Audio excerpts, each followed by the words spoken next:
Ariana Two Bumps. Ariana Grande. Ariana Grande. Hold the ice. Ice on the side. There should be an Ariana Grande drink. Yeah, why has not that happened? Why?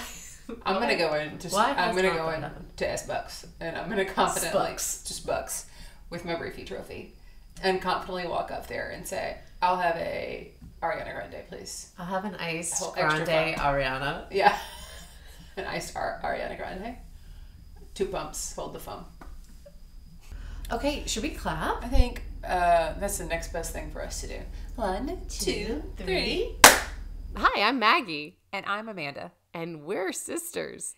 In law. We're watching Suits one episode at a time. It's a show so nice, I've watched it twice. And a show so great, I'm watching it late. Thanks so much for tuning in.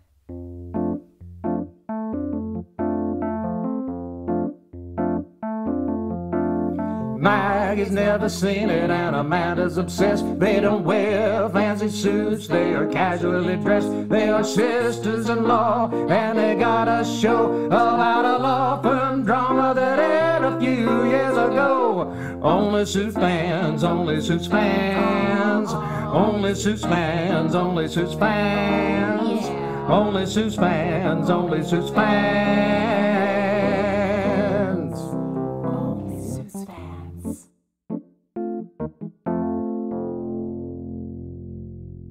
This is season 3, episode 2. I Want You to Want Me.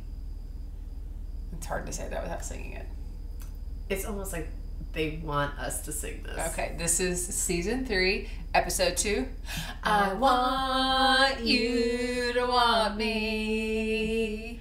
I need you to need me. I love you to love me. I'm begging you to beg me. Did not see you crying. Did not see you crying. Oh, lion, yeah, that's it.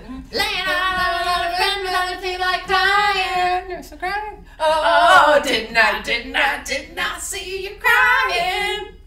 It's kind of confusing what order goes in. Crying, dying, lying, but we know that interchangeable. And we usually both don't know the words, just the same parts of songs. Totally swap it out. Yeah. It's kind of a gift. I guess you could say we're a cheap trick. That's the name of the band. I didn't know that. Yeah. I was like, Amanda. Yeah. You're just I'm going to also start off this episode by telling you 10 things I hate about you. I know that. Okay. That's what the song's from. That was like my awakening. Oh my gosh, so Heath good. Ledger. Yeah. Ugh. And Julia Stiles. Yeah, So but great. Heath Ledger. Yeah. Oh wow, hubba. Hubba. Heath Ledger. And he was Australian. I wonder if he knows Zoe from Suits. If he did, rest in peace. Yeah. So I had a dream that we had 56 new reviews to talk about on the episode. What's interesting is that a dream is a wish your heart makes when you're fast asleep. So it's entirely possible. What's also interesting is that when you leave a review, it takes a couple of days to populate. Right, that's true. You did see a psychic this weekend. Yeah, who said, I'm looking for some worldwide adoration. Yeah. And I think that this is where it's coming from. This is it. This is it. So I woke up, I was like, I gotta check these 56 reviews. I can't believe we didn't talk about them. But I think they're probably coming after the recording. So we'll talk about them next episode. Here's my season 3, episode 2 brief. Mm-hmm. The oil spill case gets cleaned up, marking a win for Team Harvey and Jessica. But it's not enough for Harvey to call off the dogs being him. He is the dog on the attack to take Jessica's seat as managing partner. And is Team Lit Ross back in business? All signs point to yes, until Harvey swoops in and takes back his boy wonder, leaving Lewis and his cake in the trash. Plus, Donna's loyalty to Harvey is her job, and she does it really well. And most importantly, we finally get the skinny on what mudding is all about. That's great. I feel like I tried to recap Everything. everything. Yeah. Harvey is out for Jessica's head by way of Ava Hessington and Hessington Oil, and he's going up against his former non-mentor, Cameron Mike Brady Dennis. Lewis is on the hunt for his new boy wonder and found it in Big Man Mike. Together, this impossible duo wins the impossible, an eminent domain case, and decides to make it official. All it takes is for slick Mr. Spector to say, "Don't do it," and give him a high five, and he's back playing Robin to Harvey's Batman. Rachel has her issues with her new secret boyfriend Mike, but apparently he is very pleasing to her, so she lets it slide right in. That's an SEX joke. Oh, that was SEX. It was a little slide, right? Did you like that? I didn't put a trademark pending on it, but I am now calling him Big Man Mike. Big Man Mike for sure. I didn't know if we should call him Big Dick Mike, because I was like, that's so, that's so aggressive. It is, and I don't feel like we could say that if we were passing him at the hall. Right, but I'd be like, oh, what's up, Big Man Mike? Big Man Mike. But if I passed him at Pierce and Darby and was like, what's up, Big Dick Mike? Like, that would be like, everyone would be like, whoa. Well, how do you know? But also... also, really? HR, hello. Yeah, and also, right? Mm-hmm. Also, I noticed that you said, like, non-mentor, Cameron Mike Brady Dennis. Uh-huh. I believe it's actually pronounced Minter.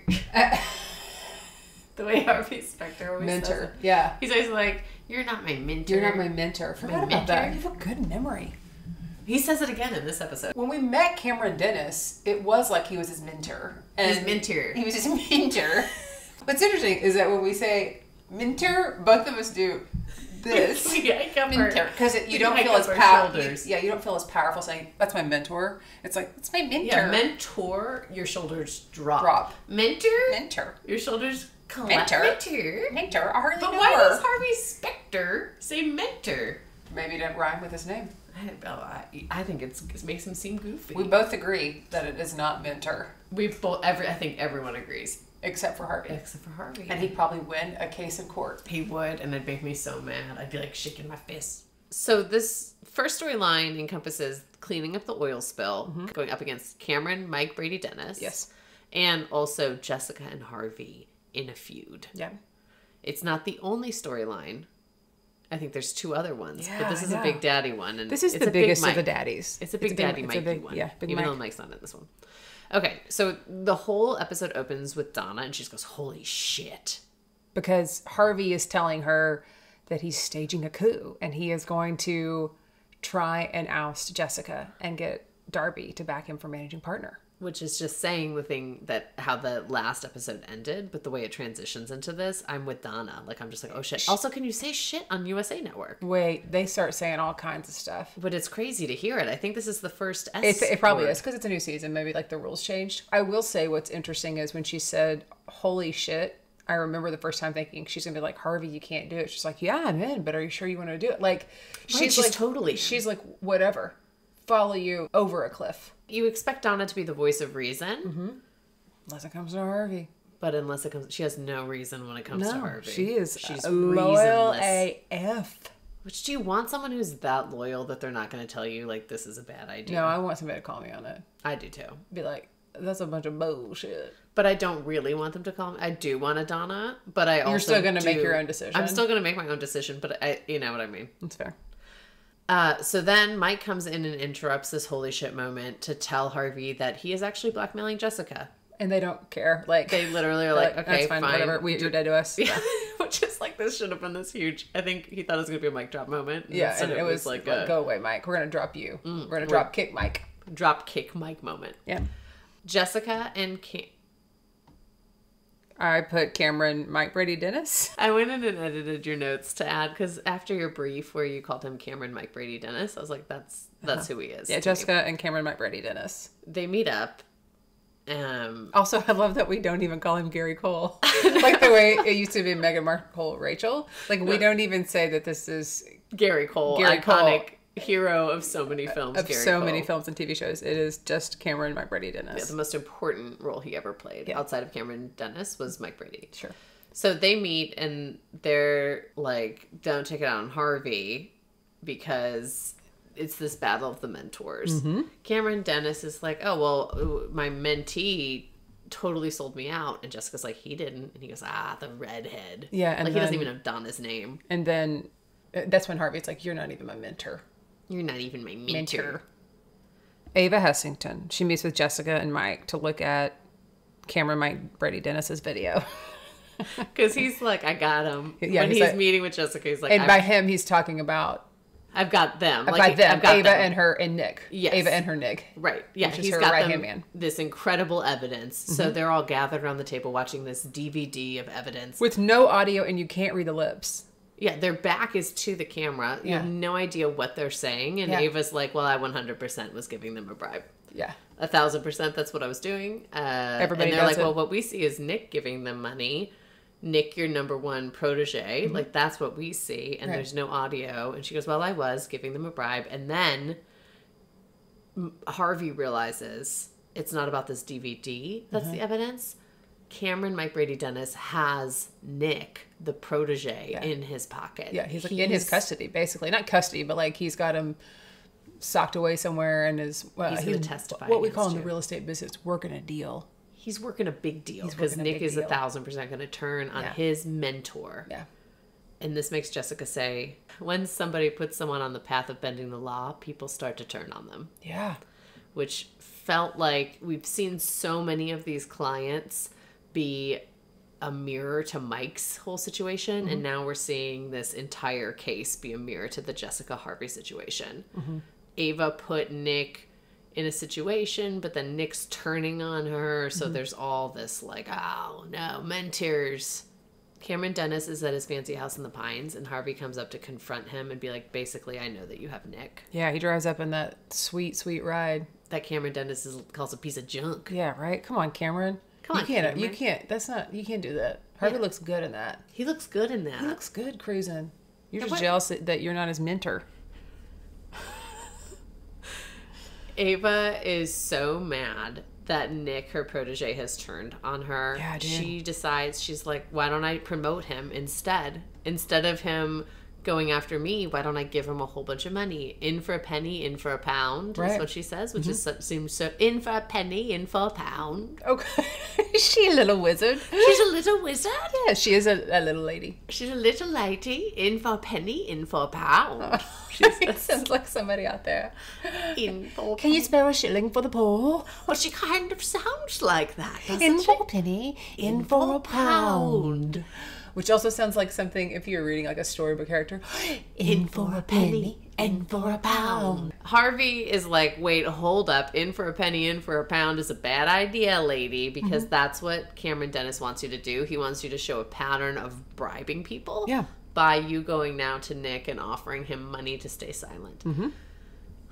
So he goes to see Nick at the hotel because does. Harvey loves a good hotel confrontation. He does, and he usually wins in a hotel confrontation. I mean, he definitely won against Hardman in a Yeah, hotel so we're about to see if he's confrontation. going to win against Nick. He's basically like, Cameron's wrong. I'm not going to threaten you or offer a deal. Yeah. I think you should pity Ava here. She's your mentor. Cameron's trying to make you afraid, but there's nothing to be afraid of because there's no evidence outside of you as a witness. Right. So then Jessica and Harvey are on the roof, and they're talking about who started it. And she was like, do you know who started the Hatfields and the McCoys? Which is from Dallas. No. And by Dallas, we mean Dallas, the television show. The television show. The television show. Quick Depot. Where was Dallas filmed? South Fork Ranch. Good for you. Now you're actually a Texan. You know why I know that? Because you've lived in Texas longer than anywhere else? Well, also because when I was born on a night that Dallas was airing. Oh, so your mom's like, pause. She gave birth and they're like, do you want to hold your baby? And she goes, well, can I do it after Dallas? And they sent me to the nursery. Are you serious? Barb, are you I think she listening? like held me a little bit, but then she was like, okay, and now Dallas is on. Because it was a time before DVR. It was a different time. If you missed it, then like, what was she going to do? Like, she had to see it. This is top 5 stories you've ever told on this podcast. Oh, yeah? I've never known this. I can't believe you didn't know this. This is like my origin story, my literal origin story. Oh, it was meant to be. And why it's so funny that I moved to Dallas. Yeah. Because my mom was like, oh my gosh, just like when you were born. The Hatfields and the McCoys. Oh my God. Who shot JR? My ringtone when you were first able to get a ringtone on a phone was the theme song from Dallas. Well, remember they remade it? Yeah, it wasn't that as good. It wasn't that great. So they're basically like it doesn't matter because the other side always thinks the other side is more wrong. Mm-hmm. So she's kind of like, let's squash it. Yeah. Let's work together. Who cares who started it? Let's end it. Let's end it tomorrow, which I thought was a good speech. I was like, here I did. we go. Jessica and Harvey back. It's very at like, here we it. are, we're going into battle. Here we go. Yeah. Also, Jessica says, like, just let me know if you want me there tomorrow. She's like, just let me know. Cameron is at the deposition and Jessica is there. Yeah. Harvey has said, come to the deposition. The ulterior motive for all of this is Cameron has a client that's trying to take over the company. Hessington Oil Company. Yes. This is Which means that Harvey- Richard Dick Lawyer knew that too, and that's why he passed it off to him to help him out. Right. Yeah, Right. in the last episode. Yeah, the people who gave him the campaign money are trying to buy Hessington Oil. Yes. Harvey here tells Cameron that he was never his mentor. He's like, you're never my mentor because you're always pretending you're doing the right thing by doing bad things. Yeah. Mm-hmm. And I think that's because Cameron Dennis was like, you, Jessica Pearson, the reason we don't get along is because you work for the bad guys. Yeah. And then Harvey's like, it doesn't matter who she works for because you are a bad guy. It's a great Harvey impression. Yeah. When he gets mad, I feel like he's like, Yeah. his bark. They're sitting down for this deposition. Oh man, this is basically the Harvey and Jessica experience that's happening. And it's almost like, does she know that Harvey has turned against her the way she's talking? Because then he's also firing back questions that are like what he is doing too. I mean, it is right. They're both doing it. It's done real well. You gotta hand it to the writers. I mean, as I was watching it, it felt icky. It felt personal to me. It did feel personal. That's the best way to describe it. It felt personal. Yeah. Because Nick's there and Ava's there and they're like, okay, so you're saying that Ava made you put money into this briefcase and pass it along? Does she look over your shoulder on everything you do? Or is it possible that you did this on your own? Because if Ava's gone, look who's rising to the top of Hessington Oil. Dude.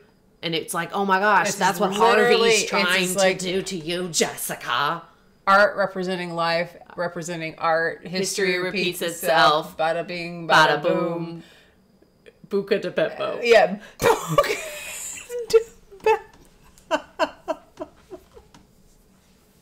Buca de Beppo. It's nothing to do with anything. We're not even talking about spaghetti. Oh, because it's bada bing, bada boom.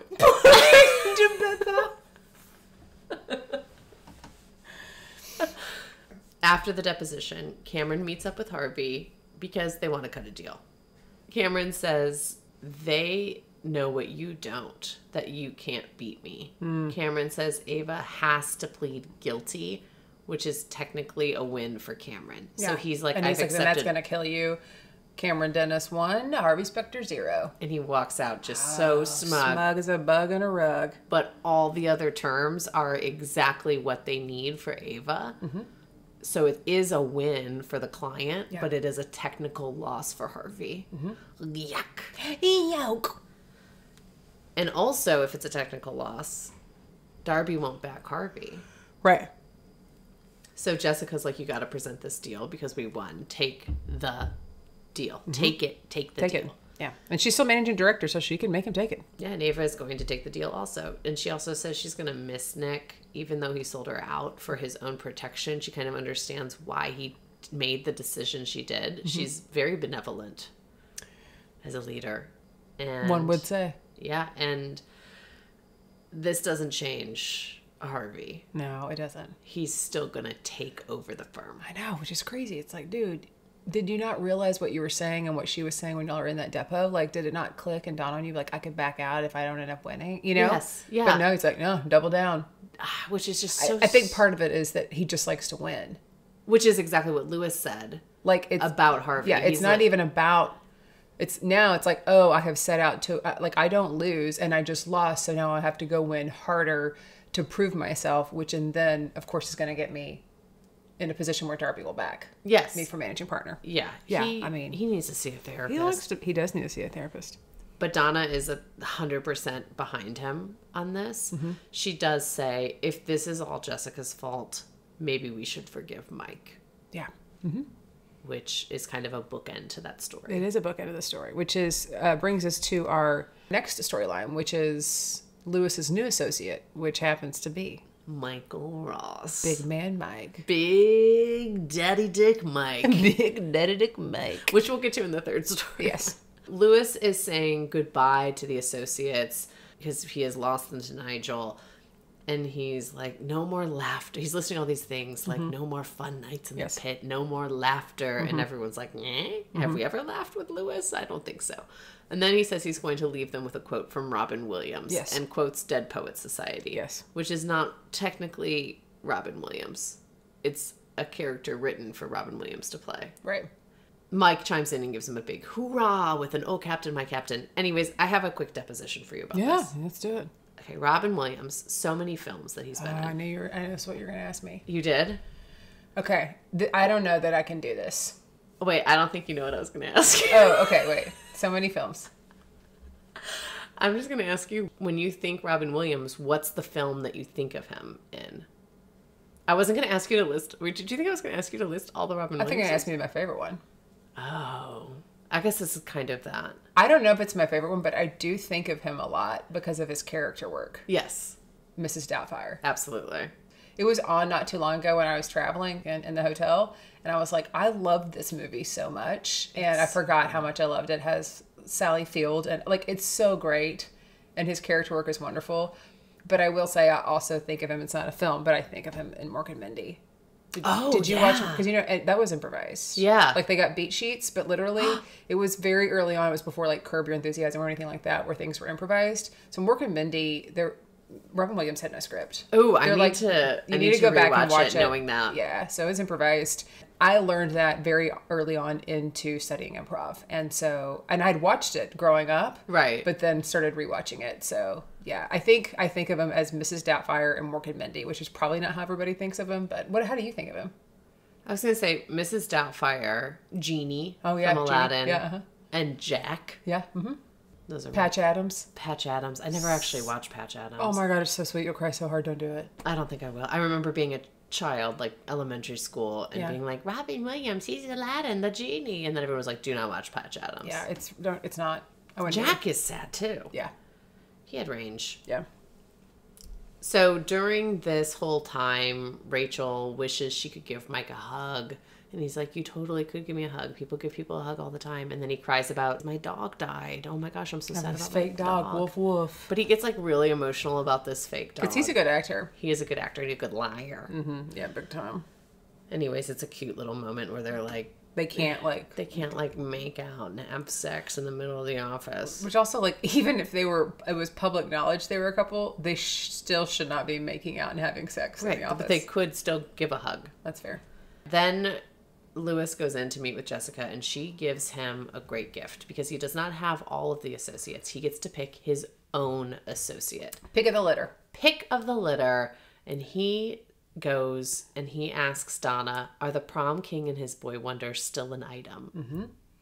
And Donna's like, what's going on here? About?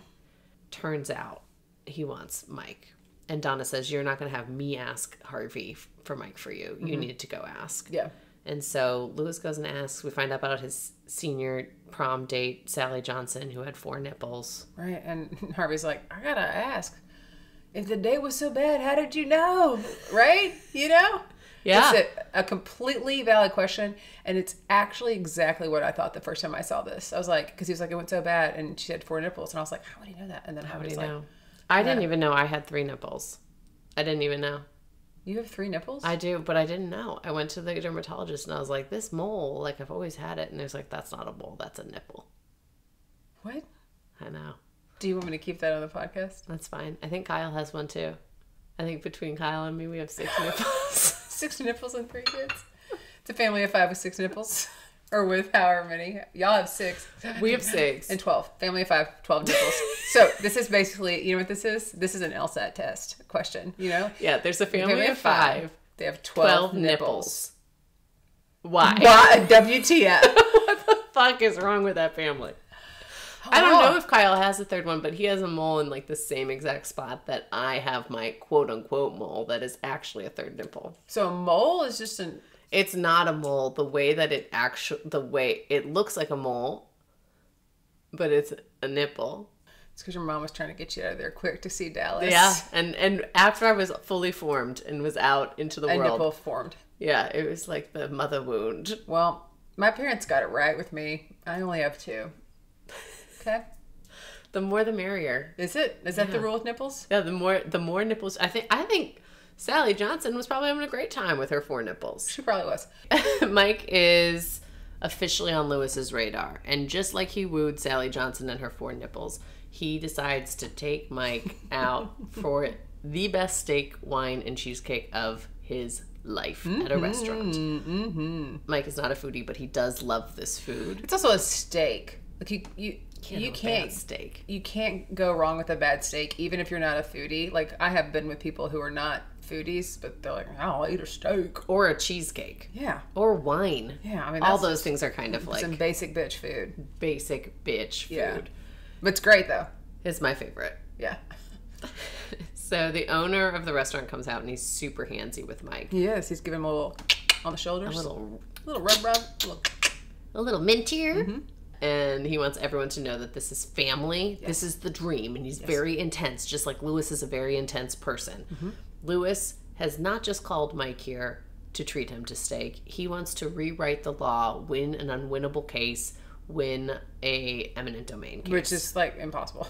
Right, because the government's like, we're taking this. It is literally, in every commercial lease I've ever signed, it's like, by the way. At any time. At any time. We can just come in and take this. And sorry. Right. Not sorry. So Mike is in. Mike's excited to win an unwinnable case. He's excited to be wanted, I think. And so they meet up in the library, and Lewis is there to help Mike do the research. I know. It's like, beat him there. Yeah, it's not just Mike alone. Yeah. Harvey would never do that. Yeah. And he says, help me help you. Mm-hmm. And then Mike is quoting Jeremy Maguire. Jeremy Maguire?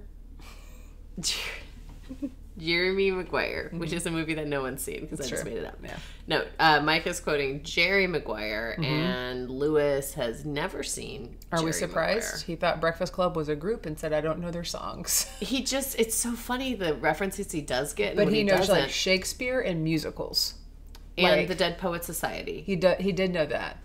You're right, it is weird, the reference. He doesn't have, like, he has just, like, selective pop culture disease. But I also think that this is me. Oh, yeah? Sometimes. CPCD? Yeah. Selective pop culture disease? S. Yeah, right. SPCD. SPCD, right? Selective pop culture disease? SPCD? Yeah, that's what I have. SPCD. SPCD. Rachel meets up with Mike in the conference room, and they make out, like, just a little bit. Then she pulls away. She's like, Lewis could come in. And he's like, oh, come on. And then what happens? Lewis comes wheeling in with a bunch of little cheesecakes, right? And he's like, where'd you get that? We know we got it from the steakhouse. He called over his little handsy friend, said, bring me over little handsy size cheesecakes. They're looking for a way to put a chink in the armor of eminent domain. And they reference the movie Moneyball, and Mike is shocked that he's seen Moneyball.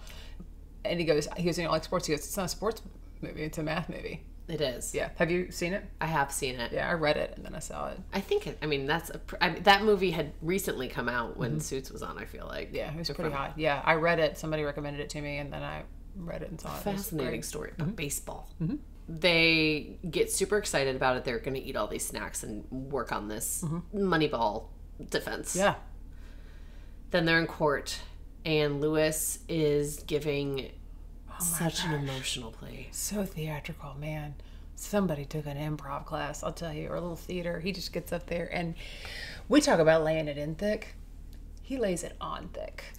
Oh, like butter on some bread at a steakhouse. And like butter that's been sitting out, like, in his room temp, like maybe in a crock or just on the dish. Or like, when you and I love a good... you and I know about some good butter. We love a room temperature butter.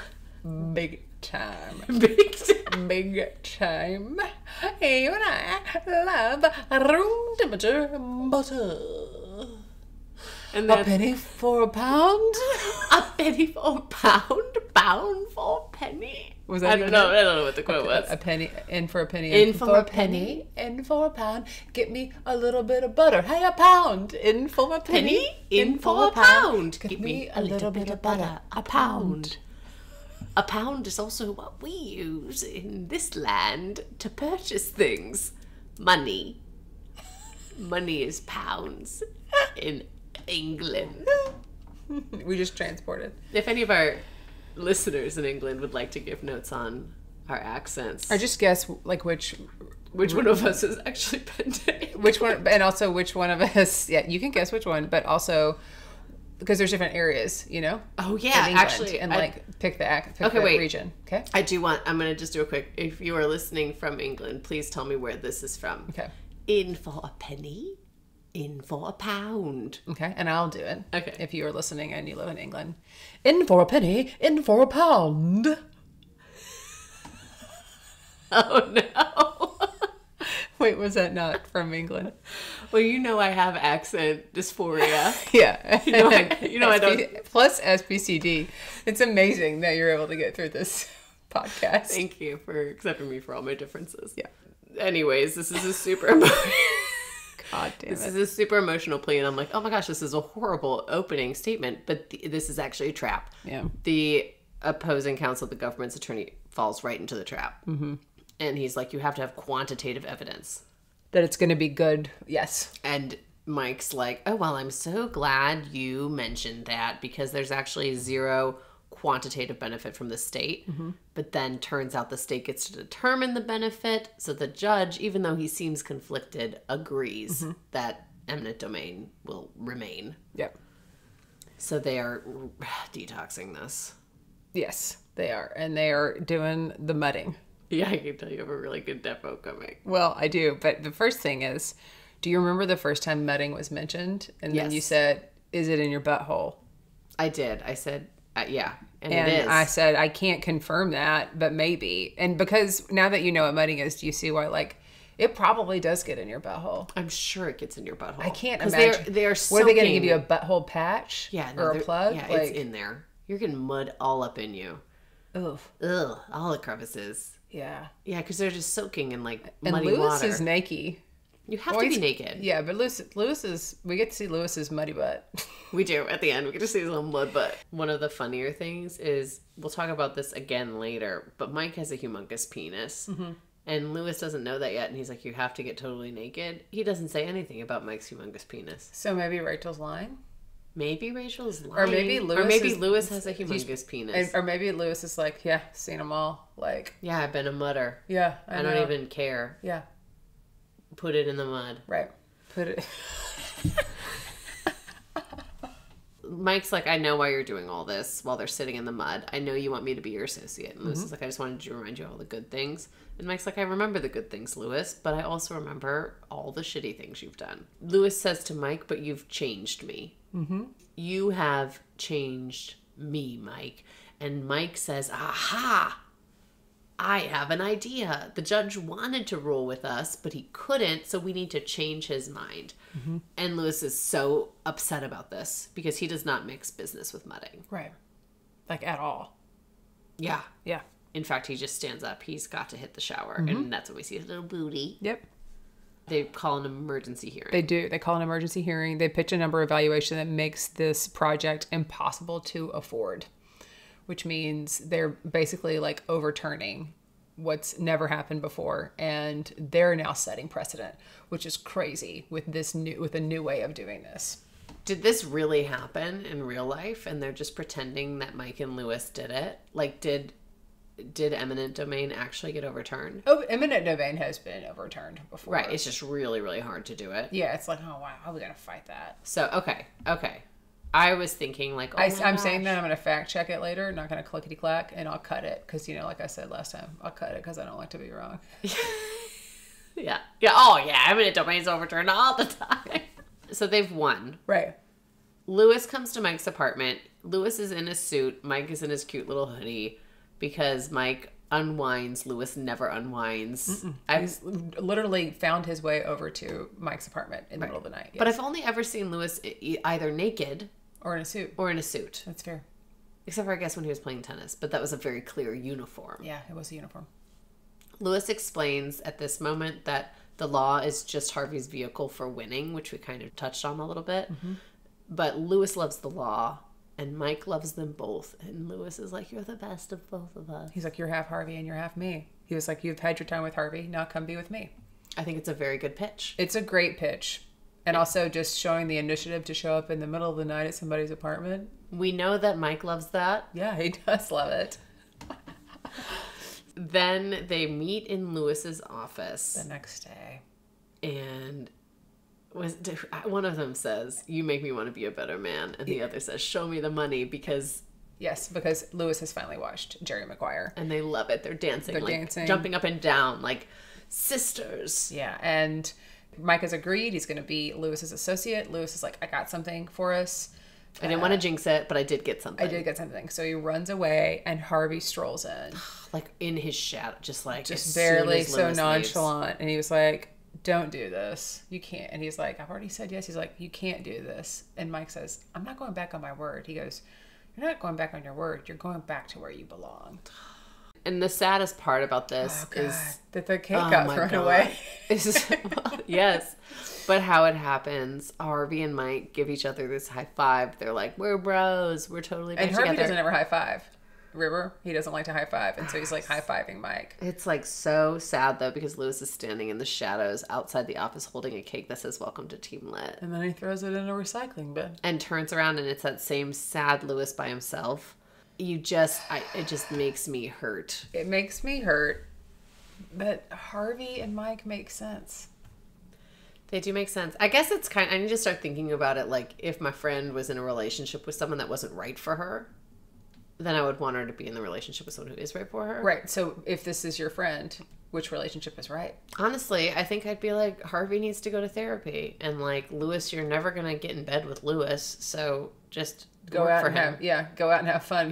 Have your cheesecake, have your wine. Yeah. Like this is a work relationship. Yeah. Versus Harvey is like this weird mental game relationship. And he got you dragged into this whole thing anyways. Yeah. All right, this is it. Ross and Rachel. Ross and Rachel. Mike Ross and Rachel. Big Dick Mike and Meghan Markle Rachel. This was like the Big Dick Mike drop moment. Yeah, the Big Dick Mike drop. Oh, that's the before and after category on Wheel of Fortune. Oh, Big Dick Mike drop. Donna and Rachel are quickly walking down the hallway. They can't let Mike and Harvey's drama be their drama. Right. And then Donna's like, oh, did you guys have intercourse? Mm-hmm. And I don't think she said it that way. She's like, I just need to know one thing. And she starts to mock the size of with her fingers, the size of a penis. Wait, she doesn't say any of this, but it is implied heavily. She just said, all she did say was like, I just got to know one thing. And then she goes, fingers, and she's moving them inches away, inches. And she gets to a point where... She goes, oh, I'm actually... legitimately scared for you. Right. And then Rachel's like, you don't even know the half of it. Which, the half of it? I'm like, ding dang dong, literally. Ding dang diddly dang dong. Ding dang dong dong. Yeah, it was, I mean, I don't want to talk about men's bodies because I don't have a men's body. Yeah. Donna and Rachel are then again confronting each other in the kitchen. Rachel is mad because Lewis is quote unquote stealing Mike. She's like, Donna, you need to do your Donna thing and just convince Harvey, blah, blah, blah, blah, blah. And Donna's like, hold the F up. And she shuts the door. And she says, no, girl, Mike took loyalty and threw it in the garbage. Yeah. He did. But he's also like under the gun. Yeah. I mean, he was stuck between a rock and a Jessica Pearson, you know? Right. He really was. But I was surprised. Donna comes back at Rachel and she's like, do my Donna thing? What do you think my Donna thing is? I mean, because she's so freaking fiercely loyal to Harvey. So fiercely loyal. I know. And then Lewis and Mike are celebrating their win. He comes into the kitchen and Rachel confesses that her and Donna just kind of got into a little tiff about Mike and Harvey. Mm-hmm. And then Mike is mad and he shuts the door and he's like, what you just did makes me look weak. Right. He's like, when it came from you, too. Like, you going and saying something. Right. Because, which actually makes it feel like, oh, it doesn't mean anything if I say something, or it's worse, right? Like, I didn't like the way he was talking to her there. Yeah, I think I understood his intent was like, I should be the one going. Now it looks like I'm just gossiping with my girlfriend. Agreed. And my girlfriend's trying to fix my problems. But what that's not how she it came heard out. is like, oh, because I'm a paralegal and because Yeah. you. I'm not a fake associate. Exactly. Then she realizes, she's like, wait. Oh, the only reason you broke up with me in the first place was because of Harvey. Mm-hmm. And Mike's like, Yeah. yeah. And then Mike goes from here with Rachel and he runs to go cry to Harvey to like show his loyalty to Harvey, even though he's just gotten into this fight with Rachel. Well, I think he's clinging for somebody. He's clinging. You're right. You're right. Absolutely. Because he can't go back to Lewis. Now Rachel's pissed, so he needs to go to Harvey. Yeah. And Harvey's like listing all the things that Mike did wrong to betray him. And like, this is, of course, before that last scene we just talked about. Yes. Because this happens in the middle of the episode. Yes. And he says, you and I are done. You are going to regret this. He's like, we're done. We are done. Harvey is in his face, Spectre intensity. Spectre into this whole full spectrum of Spectre. It is a full specter of full, yes, whatever you just said. Which makes it all the more wonderful, I guess, at the end when he comes to him and gives him a high five. Right. But this moment was very tense because it was like everyone was fighting with Rachel. Donna and Rachel were fighting. Mike and Rachel were fighting. Mike and Harvey were fighting. Everyone was like, what team am I on? And it seems like the only people that know what team they're on are Donna and Harvey. Yep.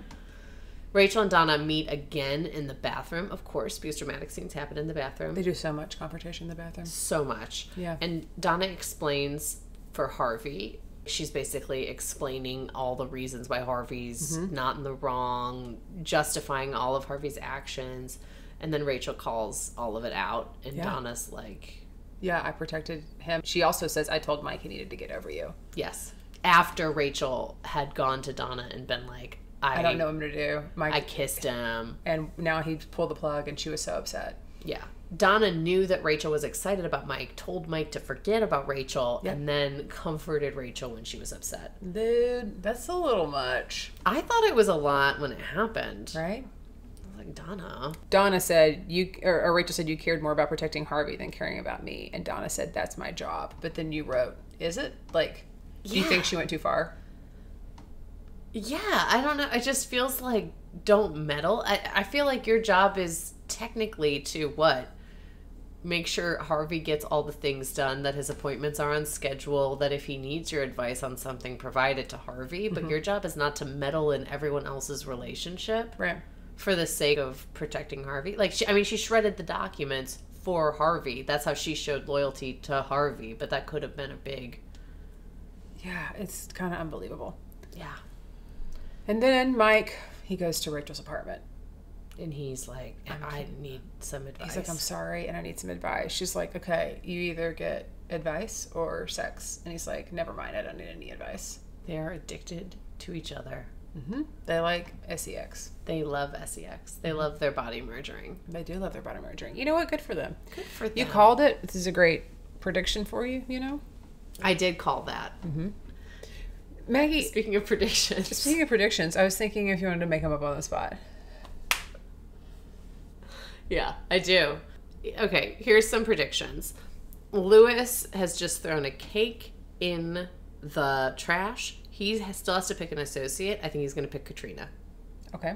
Interesting. I thought you were going to say that he was going to get fined for throwing a cake into the recycling bin. That's what I would do if I was Jessica Pearson, but I don't know. She's got other things on her plate. Wait, I do have to ask you a question. If you walked by and saw that cake was pretty fresh, would you take a fork to it? No. Me either. Like, if you didn't think it had touched anything, like, not the paper on the bottom, but, like, if it's just sitting out there and nothing recycling. The way you said me either was very telling of it.